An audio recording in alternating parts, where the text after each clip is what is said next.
할렐루야. 예배하는 우리에게 주님의 평강과 기쁨이 넘치기를 주님의 이름으로 축원드립니다. 오늘 우리가 시편 81편을 보았는데 아삽이라는 사람의 시입니다. 지난주에 우리가 본 시편 80편도 똑같이 아삽이 쓴 시이고요. 같은 상황을 배경으로 하고 있습니다.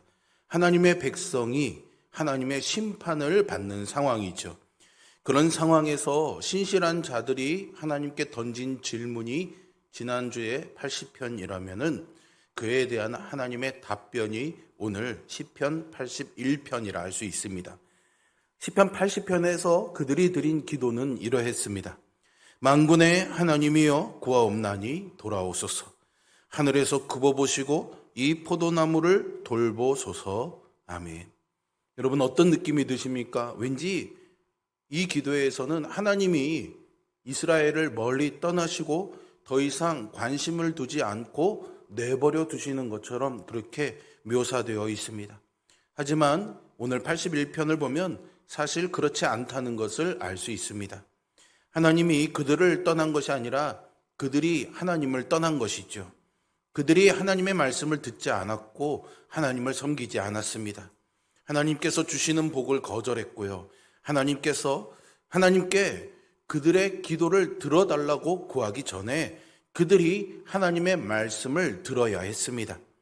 이런 배경에서 보면 오늘 81편 초반부에 나오는 예배로의 초청은 다른 시편의 뉘앙스와는 조금 다르게 느껴집니다.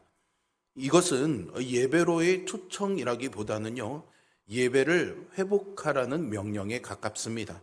하나님께 참된 예배를 드리지 않고 있는 하나님의 백성들에게 참된 예배를 회복하라는 것이죠.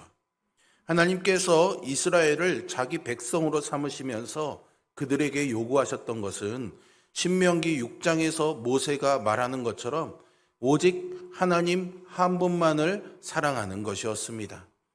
이것은요, 십계명에서 나 외에 다른 신을 내게 두지 말라는 계명으로 주어졌지요.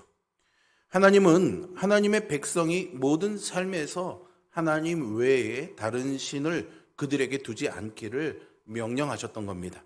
이 명령은 예배의 자리에 있을 때와 그 자리를 벗어났을 때 모두를 포함하는 것입니다.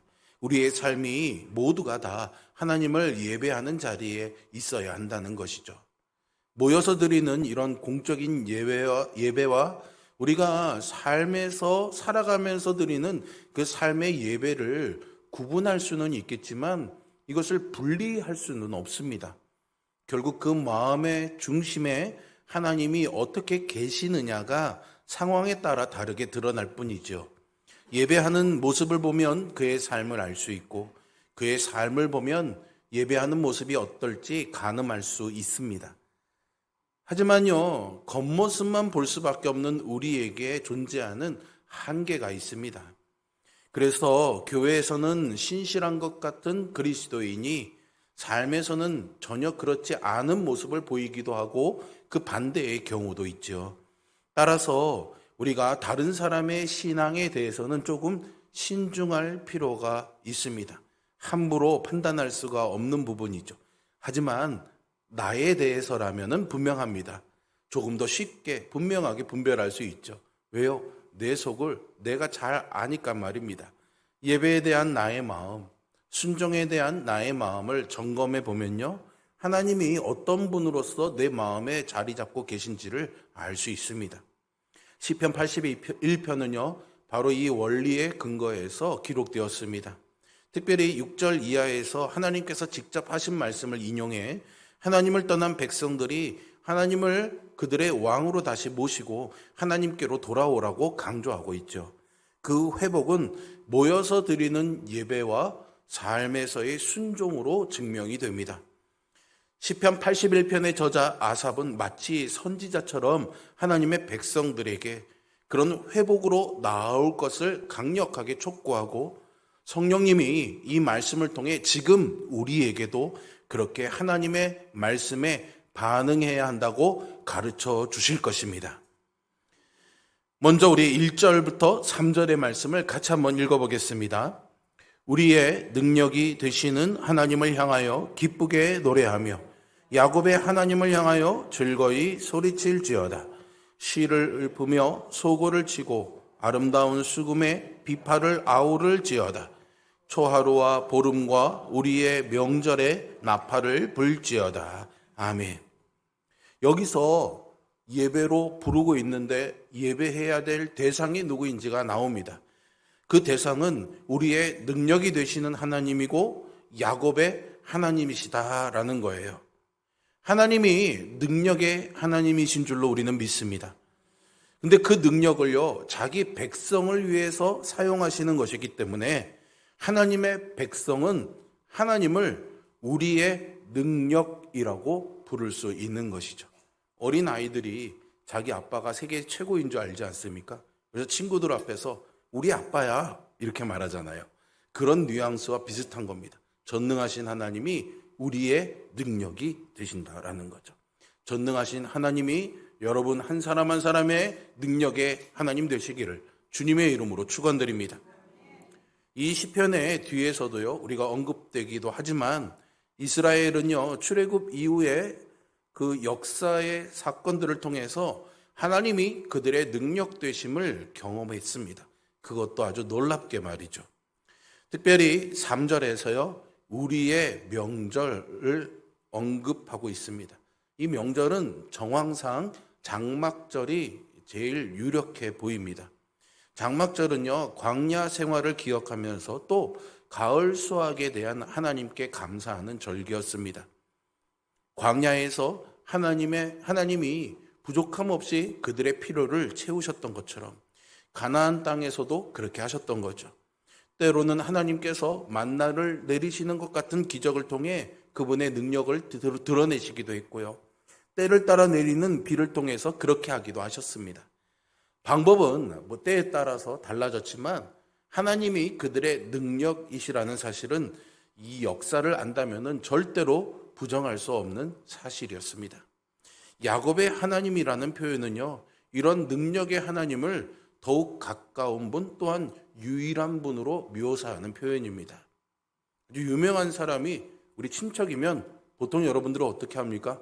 그 사람 얘기 나올 때, 그 사람 우리 이종 사촌이야. 되게 자랑스럽게 이야기하잖아요. 뭔가 이 친족 관계, 그런 관계가 드러날 때 더 친밀감이 있는 것처럼 다른 어떤 신이 아니라 그들의 조상 야곱에게 나타나셨던 그 하나님이 그들의 능력이 되시는 하나님이신 거고, 따라서 그들의 유일한 예배의 대상이라는 거죠. 2절은요, 이 예배에 여러 악기들이 동원돼야 된다는 것을 말하고 있습니다. 소고, 수금, 비파와 같은 악기는요, 슬픔보다는 기쁨을 연주하기에 더 적합하죠. 쉽게 말해 여기에 언급된 악기들은 흥을 돋우는 악기들입니다. 이것은 1절에서 나오는 예배의 분위기와 잘 어울립니다. 기쁘게 노래하며 즐거이 소리칠지어다. 이런 표현을 보면 바로 예배는 기쁨이어야 한다는 거죠. 하나님의 백성들은 기쁨으로 하나님을 예배해야 합니다. 아삽은요, 나팔을 불어서 그렇게 하나님을 예배할 자들을 불러 모으라고 명합니다. 구약의 예배를 보면 이렇게 기쁨이 예배의 주된 분위기인 것을 볼 수 있는데요. 물론 시편이 이스라엘의 찬양집이라는 것을 고려해 보면 어두운 분위기의 노래들, 탄식하는 기도, 눈물 흘리며 그리는 그런 기도들도 있었던 것이 분명하지만 궁극적으로는 하나님으로 인해서 기뻐하는 것이 예배의 올바른 방향이라고 할 수 있는 것입니다. 그래서 시편도 하나님을 기쁘게 찬양하는 할렐루야 시편으로 마무리되고 있는 것이죠. 그 이유는요, 이어지는 말씀에서 우리가 볼 수 있습니다. 하나님을 기쁘게 찬양하고 예배해야 할 이유, 그 첫 번째는 4절과 5절의 말씀을 같이 한번 읽어보겠습니다. 이는 이스라엘의 율례요 야곱의 하나님의 규례로다. 하나님이 애굽 땅을 치러 나아가시던 때에 요셉의 족속 중에 이를 증거로 세우셨도다. 거기서 내가 알지 못하던 말씀을 들었나니. 아멘. 하나님을 기쁘게 찬양해야 할 이유는 간단히 말해서 하나님이 명령하셨기 때문입니다. 하나님께서 그들을 애굽에서 인도해내셔 자기의 백성으로 삼으신 때부터 하나님은 이스라엘에게 하나님을 기쁘게 예배할 것을 명령하셨습니다. 어쩌면 그게 뭐야? 라고 들릴 수도 있겠지만 이것보다 더 확실한 이유는 없습니다. 여러분, 우리가 전도해야 되는 이유에 대해서 여러 가지를 말할 수 있겠지만 가장 확실한 것은요, 그것이 우리에게 주어진 명령이기 때문이지 않습니까? 그러면 우리가 기도해야 될 이유는요, 그것도 명령이기 때문입니다. 우리가 감사해야 될 이유는요, 그것도 명령이기 때문입니다. 용서해야 될 이유는요, 명령이기 때문입니다. 악을 미워하고 선을 행해야 될 이유는요, 또한 명령이기 때문이죠. 여러분, 하나님의 백성인 우리가 왕이신 하나님 앞에 그 명령에 순종해야 될 다른 이유가 뭐가 필요하겠습니까? 그분이 왕이시고 우리가 백성이면 당연히 그 명령에 순종해야 하는 것이죠.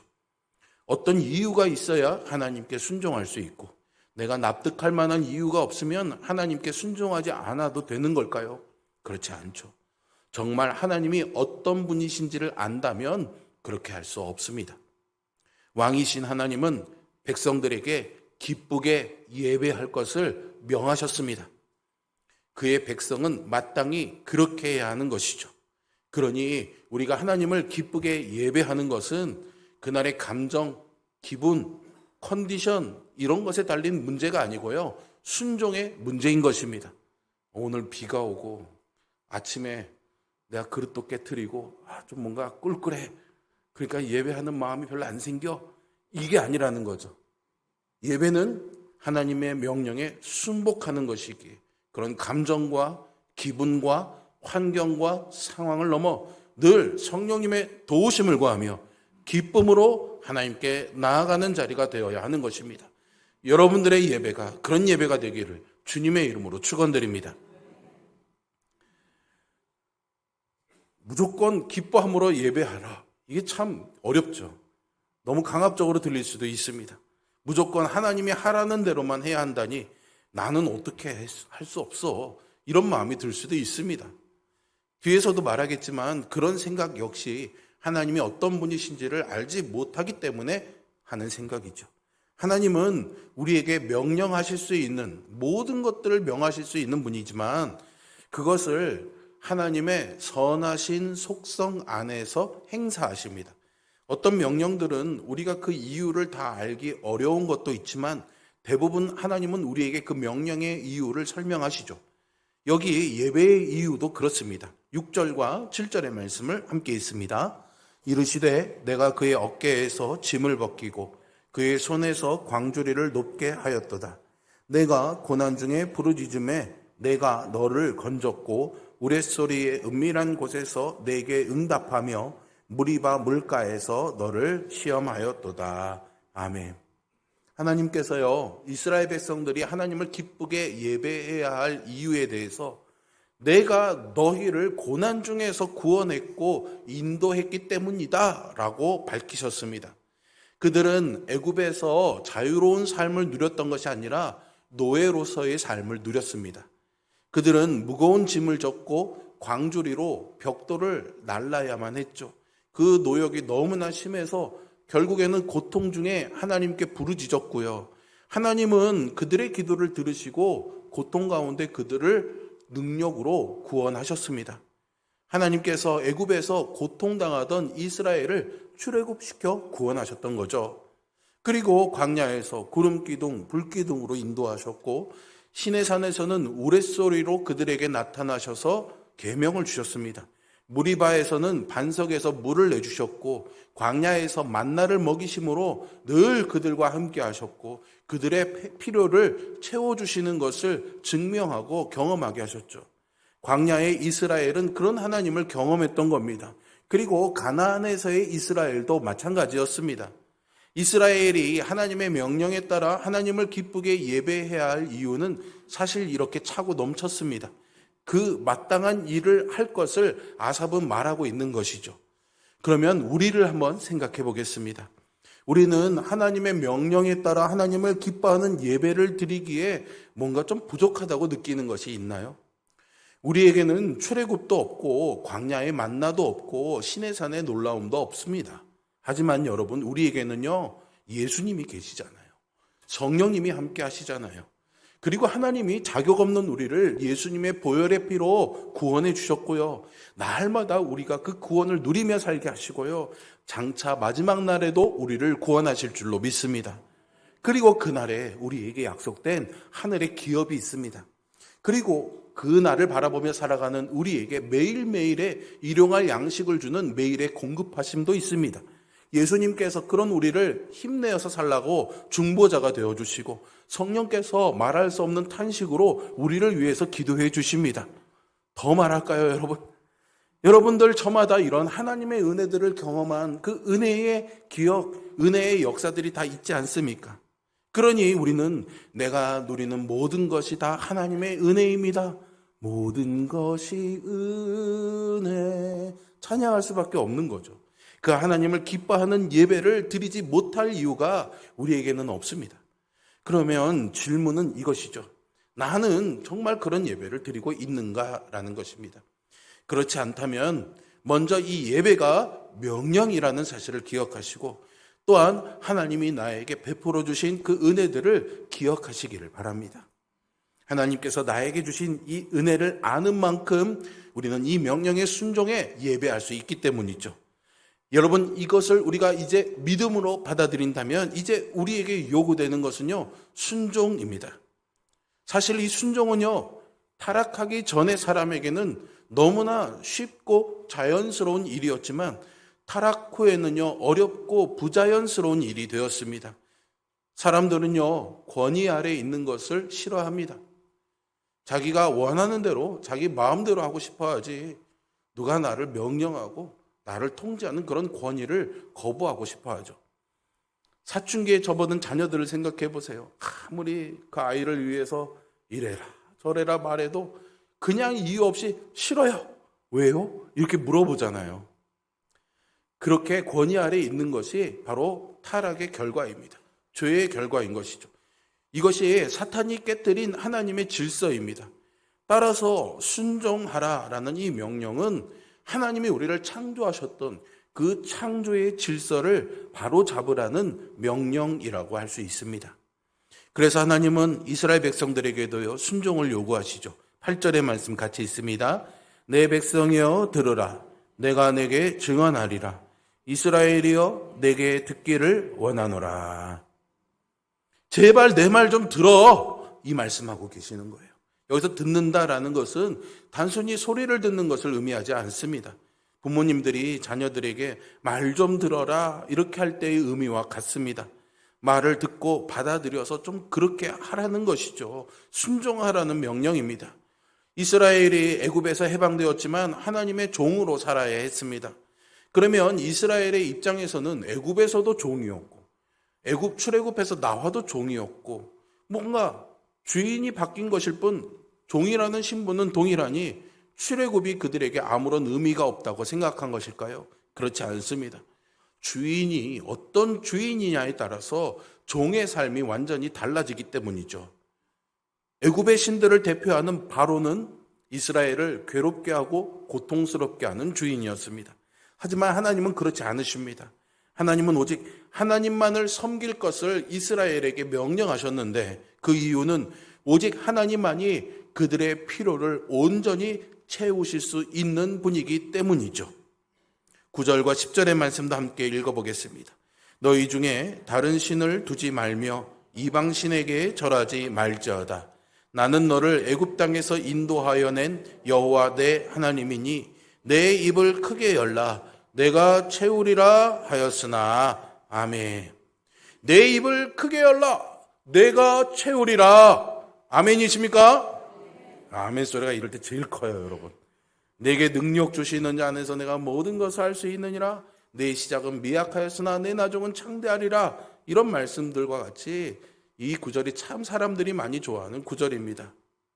그런데 이 말씀에서 하나님은요, 우리가 눈에 보이지 않는 영적인 복뿐만이 아니라 우리가 정말로 실제적으로 누릴 수 있는 물질의 복도 이야기하고 있습니다.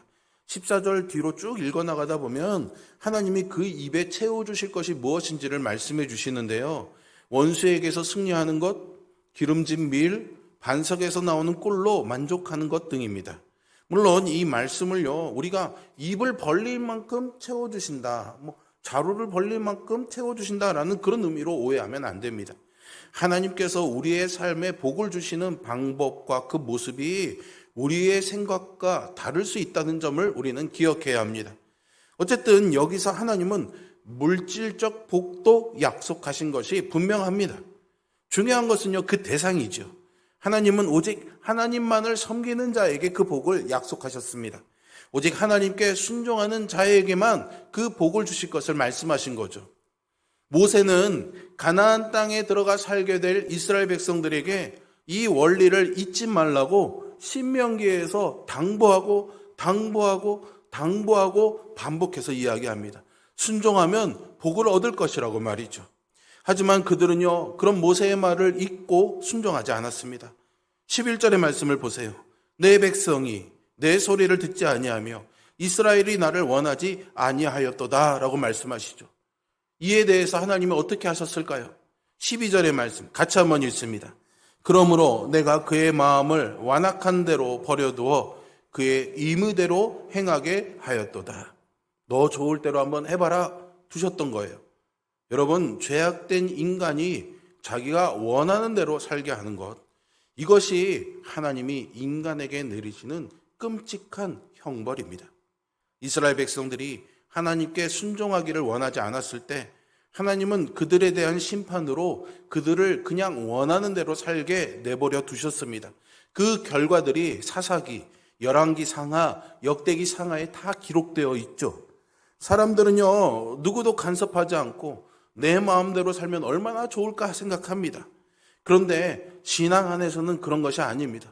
하나님의 간섭과 하나님의 말씀 없이, 그 말씀에 순복함 없이 살아가는 것은 바로 끔찍한 형벌이자 지옥입니다. 물론 하나님이 준비해 두신 그 지옥에 비하면 그럴 만큼의 고통은 아니겠지만 우리가 우리 마음대로 살 때 우리는 그 지옥을 맛보게 되는 겁니다. 그래서 하나님은 우리에게 순종하라고 명령하십니다. 우리가 정말로 만족하는 삶, 행복한 삶, 기뻐하는 삶을 살게 하시려고 그렇게 하시는 거죠. 그것이 하나님의 본심입니다. 사탄의 계획은 이런 하나님의 본심을 우리가 오해하게 하는 것입니다. 최초의 사람이었던 아담과 하와는요, 선악을 알게 하는 나무의 열매를 먹지 말라는 하나님의 명령을 처음에는 초도 의심하지 않았습니다. 당연히 그래야 되는 것으로 여기며 순복했죠. 하나님께서 그들을 위해서 그렇게 하셨을 것이다라는 믿음이 그들에게 있었기 때문입니다. 하지만 사탄이 그들에게 다가와서 꼭 그런 것은 아니야 유혹했던 거죠. 하나님이 너희를 위해서가 아니라 너희를 이용하는 것이라고 주장했습니다. 그것을 먹는 것이 너희에게 더 유익이 되고 하나님과 같아지는 것이기 때문에 하나님이 그것을 금한 것이라고 유혹한 겁니다. 하나님을 같은 편이 아니라 원수로 만든 것이죠. 구원받은 사람들도 여전히 이런 죄의 습성이 남아있기 때문에 순종이 어렵습니다. 하나님께 순종하지 않을 때 더 편하고 오히려 풍족하고 자유로운 삶을 누리는 것 같고요. 하나님께 순종하는 것은 왠지 불편하고 답답하고 지루하고 뭔가에 억눌린 삶을 사는 것이라고 생각합니다. 하지만 그렇지 않습니다. 예레미야 시대의 백성들에게 예레미야는 이렇게 선포합니다. 그가 비록 근심하게 하시나 그의 풍부한 인자하심에 따라 긍휼히 여기실 것임이라. 주께서 인생으로 고생하게 하시며 근심하게 하심은 본심이 아니시로다. 아멘. 여러분, 우리는 무엇이 하나님의 본심인지 알아야 합니다. 하나님은요, 우리를 괴롭히기 좋아하시는 분이 아니에요. 우리가 우리의 행복을 원하는 것보다 어쩌면 하나님은 더 우리의 행복을 원하십니다. 그래서 우리를 구원하시고 참된 삶을 살라고 명령하시면서 순종을 요구하시는 거죠. 순종이 어려운 것은요, 그것이 결국 나에게 좋은 것인지에 대한 확신이 없기 때문입니다. 이렇게 순종하면 정말로 하나님이 나에게 좋은 걸 주실지 잘 모르니까는요, 결국 선하신 하나님에 대한 확신이 없는 겁니다. 하나님은 절대로 심판하는 것을 좋아하지 않으십니다. 우리를 향한 하나님의 본심은 평안이고 우리의 행복임을 배워야 하겠습니다. 그러니 일단 하나님의 말씀에 순종해 보십시오. 순종하지 않으면서 순종하기를 거부하는 것은 어리석은 일입니다. 일단 순종해 보면 하나님께서 하신 말씀이 진실인지 거짓인지 알 수 있습니다. 우리의 신앙은 결국 내가 하나님을 어떤 분으로 알고 섬기느냐에 달려 있습니다. 하나님께 의지적으로 순종하지 않는 것은 하나님을 원수로 알고 있는 것입니다. 사탄의 간계와 이간질에 속는 것이죠. 여러분, 사탄이 아니라 하나님이 우리의 편입니다. 사탄의 말을 듣지 마시고 세상의 소리 듣지 마시고 하나님의 말씀을 들으시기 바랍니다. 하나님은 이 시간에도 우리에게 말씀하고 계십니다. 13절의 말씀 한번 읽어보세요. 함께 있습니다. 내 백성아 내 말을 들으라. 이스라엘아 내 도를 따르라. 아멘. 하나님께서 어떻게 하실지 알지는 못하더라도요, 선하신 하나님, 나를 위해 선한 뜻을 품고 계시는 하나님을 기대하며 이 말씀에 우리는 순종해야 하겠습니다. 하나님은 그렇게 순종하는 백성들에게 이렇게 채워주실 것을 약속하셨죠. 자, 여러분 14절부터 16절까지 말씀, 나에게 주시는 말씀으로 새기며 함께 있습니다. 그리하면 내가 속히 그들의 원수를 누르고 내 손을 돌려 그들의 대적을 치리니 여호와를 미워하는 자는 그에게 복종하는 채 할지라도 그들의 시대는 영원히 계속되리라. 또 내가 기름진 밀을 그들에게 먹이며 반석에서 나오는 꿀로 너를 만족하게 하리라 하셨도다. 아멘. 하나님이 우리를 원수들에게서 승리하게 하실 줄로 믿습니다. 물론 이 승리는 정말로 하나님을 사랑하고 순종하는 자에게 주어지는 승리입니다. 그렇지 않고 하나님을 미워하고 복종하는 신용만 하는 사람들은 하나님의 진노를 경험할 것입니다. 반면에 순종하는 자들에게는 이런 풍성한 삶을 주실 것입니다. 물론 이 약속이 우리에게는 각자 다 다르게 적용될 수 있을 것입니다. 분명한 것은 순종한 우리에게 하나님이 분명 좋은 것으로 주실 것이라는 사실입니다. 그러니 그 선하신 하나님을 기대하며 순종하는 것이 하나님의 백성에게는 마땅한 줄로 믿으시기 바랍니다. 이 말씀 앞에서 영적으로 우리의 자신을 돌아봐야겠습니다. 예배에 참여하는 마음이 어떻습니까? 하나님의 말씀을 대하는 여러분들의 태도는 어떻습니까? 습관적으로, 형식적으로 예배에 나오고 말씀을 보고 있다면 우리는 그 자리에서부터 회복해야 합니다. 하나님은 우리에게 말씀을 들으라고 명하십니다. 하나님께서 하신 일을 통해 하나님을 알고 기쁘게 예배하고 기대하며 순종하라고 하십니다. 세상에 많은 것들이 중요하게 여겨질 수 있습니다. 예배보다 내가 하는 일이, 공부가, 사람들과의 관계가 더 중요하다고 여겨질 수 있죠.